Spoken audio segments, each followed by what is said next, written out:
Okay, I am going to show you how to complete this group movement activity. Okay, so this is assigned during class and I'm going to talk you through it.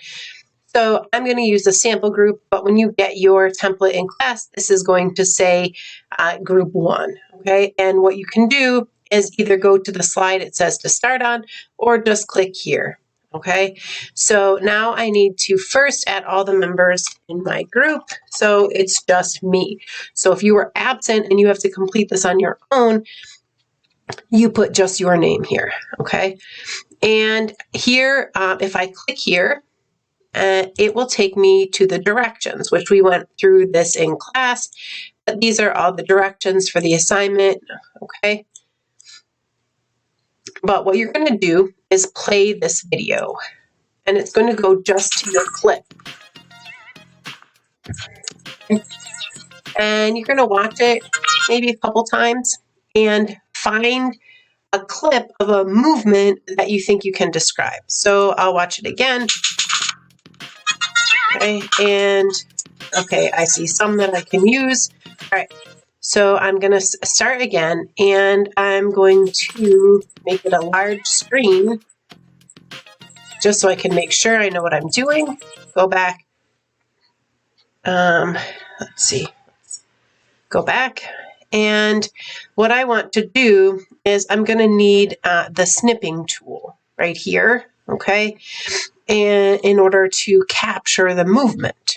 All right, so I'm going to want to pause it at the movement. Okay, let's see.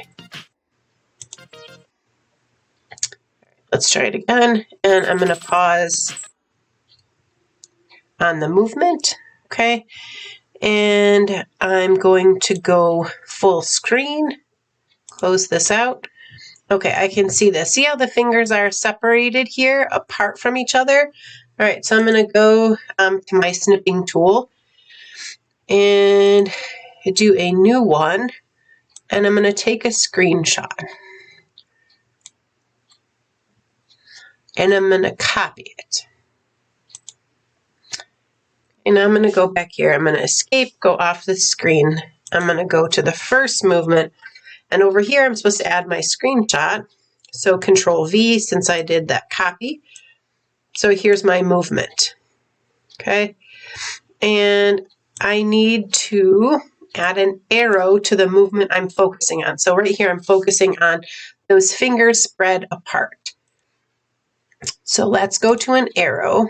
Let's point right here. Let's change the color. Let's see, something that might show up here, a bright pink, but that's not wide enough. So change my line weight. Maybe 8 is too much. Let's go to 4 and just adjust the arrow a little bit. Okay, perfect. Pointing right to the fingers.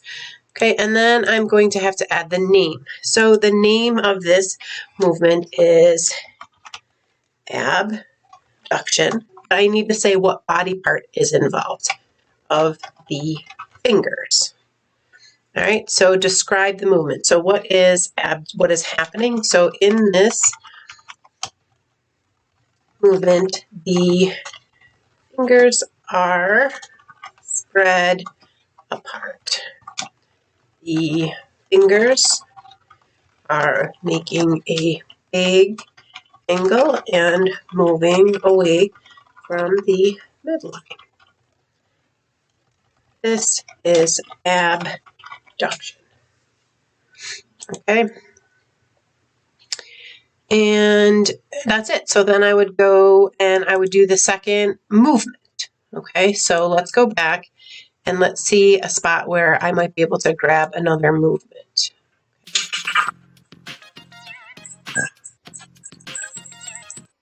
Okay, right there.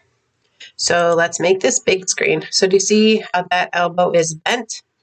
Right here. Okay, so I'm going to grab a new screenshot, and I'm going to go right here for my screenshot, copy it, escape to make that small again, go to my second movement, Control V to paste it in here. Okay, this one I'll make a little larger. move my screenshot over here. Now I need an arrow pointing to the movement. So I need an arrow. And right here, let's pick a color. So this bright green should show up, but let's make the, actually, how about red? Okay, that's better. That's nice and clear. Okay, we'll make sure that this is pointing right here at the elbow. Perfect.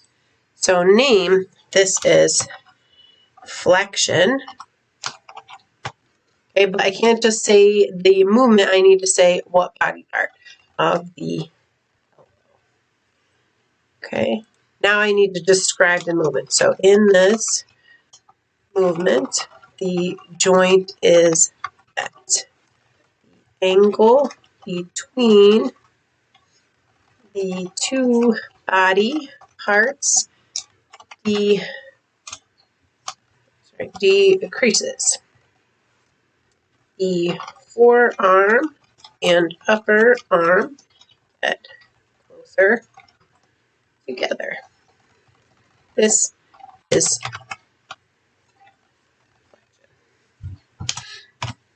okay.